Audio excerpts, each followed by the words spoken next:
Paris ஒலிம்பிக்கில் தங்கப்பதக்கம் வென்ற இத்தாலி வீரர் தாமஸ் செக்கோன் அங்குள்ள பூங்கா ஒன்றில் மரத்தடி புல்வெளியில் சாதாரணமாக படுத்து உறங்கும் புகைப்படங்கள் இணையதளத்தில் வைரலாகி வருகின்றன. காரணம் என்ன பார்க்கலாம் இந்த செய்தி தொகுப்பில்.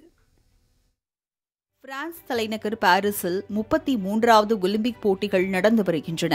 206 நாடுகளை சேர்ந்த 10,000க்கும் மேற்பட்ட வீரர் வீராங்கனைகள் போட்டிகளில் பங்கேற்று வருகின்றனர். இங்கு அவர்கள் ஓய்வு எடுப்பதற்கும் சாப்பிடுவதற்கும் உடற்பயிற்சி செய்வது உள்பட சகல வசதிகளும் ஏற்பாடு செய்து தரப்பட்டுள்ளன.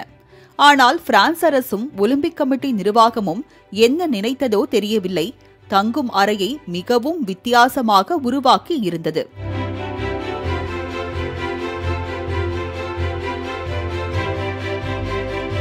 அதாவது அறைக்கு அடியில் தண்ணீர் குழாய் பதித்து அதன் வழியே தண்ணீர் செல்வது போலவும் அதில் காற்றாடிகள் பதித்து ஏசி வருவது போலவும் குளிரூட்டப்பட்டு உள்ளது. விளையாட்டு வீரர்களுக்காக பிரத்யேக ஏசி அறைகள் எதுவும் செய்து தரப்படாமல் இவ்வாறு இயற்கை முறையிலேயே உருவாக்கப்பட்டிருப்பது உலக மக்களை வியப்பில் ஆழ்த்தியுள்ளது. ஆனால் பிரான்சில் தற்போது எதிர்பார்த்தபடி சீதோஷண நிலை இல்லை. அதிகபட்சம் 104 டிகிரி ஃபாரன்ஹீட் வரை வெப்பநிலை பதிவாகி வருகிறது. திடீரென மழை மேகம் சூழ்ந்தும் திடீரென வெயில் சுட்டெரித்தும் காணப்படுகிறது. இந்த காலநிலை மாற்றங்களினால் வீரர்கள் கடுமையாக பாதிக்கப்பட்டுள்ளனர். இதனால் போட்டி நடைபெறும் பகுதிகளை சுற்றி வெப்பத்தை மட்டுப்படுத்துவதற்கு செயற்கையாக நீர் தெளிக்கும் கருவி மூலம் தண்ணீரை தெளித்து குளிர்ந்த சூழலை ஏற்படுத்த முயற்சிகள் மேற்கொள்ளப்பட்டு வருகின்றன. வீரர்கள் தங்களது முழு திறனை வெளிப்படுத்த வேண்டும் என்றால் நல்ல உடற்பயிற்சியும் ஓய்வும் அவசியம். தங்கும் அறையிலும் குளிர்சாதன வசதி இல்லாததால் வீரர்கள் சரியான தூக்கம் இன்றி அசௌகரியமாக உணர்வதாகவும் செய்திகள் வெளியாகின. அதனைத் தொடர்ந்து வீரர்களின் கோரிக்கையை ஏற்று முதற்கட்டமாக 2500 ஏசி இயந்திரங்கள் பொருத்தும் பணி நடைபெற்றன. ஆனபோதும் அங்கு வெயிலின் தாக்கம் குறைந்த பாடில்லை. இந்த நிலையில் தனது அறையில் ஏசி இல்லை எனவும் மிகவும் வெப்பமாக இருப்பதால் அங்கே உறங்க முடியவில்லை எனவும் இத்தாலி நாட்டு வீரர் தாமஸ் செக்கோன் தெரிவித்திருந்தார்.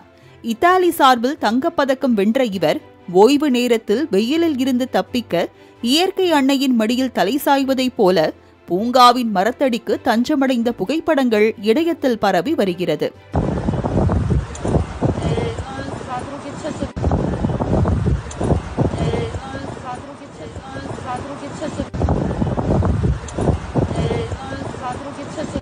ஒலிம்பிக் போட்டிகள் முடிவதற்கு இன்னும் சில நாட்களே உள்ள நிலையில் வெயிலின் தாக்கம் அதிகரிக்கும் என்றும் சொல்லப்பட்டு இருக்கிறது.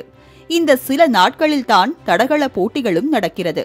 சரியான பயிற்சி மற்றும் ஓய்வு இல்லாவிட்டால் பல வழிகளில் வீரர்களுக்கு பாதிப்பு ஏற்பட வாய்ப்புள்ளது. களத்தில் தங்களது முழு திறனையும் வெளிப்படுத்த இயலாது என்பதால் ஒலிம்பிக் கமிட்டியும் பிரான்ஸ் நாட்டு அரசாங்கமும் விரைந்து மாற்று ஏற்பாடு செய்ய வேண்டும் என்பதே விளையாட்டு வீரர்களின் கோரிக்கையாக உள்ளது.